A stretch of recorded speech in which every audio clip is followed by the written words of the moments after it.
Платите ќе пораснат на сите судски службеници, но не и на полицајците. Со новиот закон тие остануваат на минималната плата од 18.000 денари, плюс додатоци, ако ги одработат во месецот. Заради оваа неправда излегува на улица. Од пред судовите во Скопје завршија пред Министерството за правда, со барање до надлежниот министер да одговори како е возможно само тие да не бидат опфатени со законските измени. Моментално платата е некаде 17.800, основната плата на овие луѓе овде.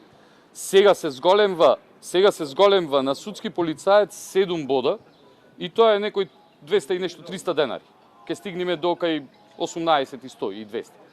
А на истиот ранг со нас што беа, значи кај нас се зголемува за 7 бода, на истиот ранг што ги зема истите бода и се зголемуваат кај другите 55 бода.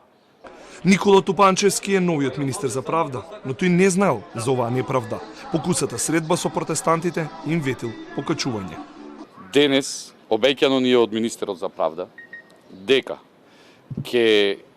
веќе е во разговори со Министерството за финансии и дека верува дека ќе се најди до крајот на неделата начин и дека оваа неправда амандмански ќе биде исправена и ќе биде проблемот решен. Судовите ги чуваат околу 180 судски полицајци, потребни се 220, но за нови вработувања треба да се олесни законската процедура, која сега е условена со добро познавање на англиски јазик, а таков кадар тешко се наоѓа, реагираат од синдикатот, бидејќи граѓаните кои имаат одлични познавања на англискиот јазик не сакаат да работат како судски полицајци со просечна плата од 24.000 денари.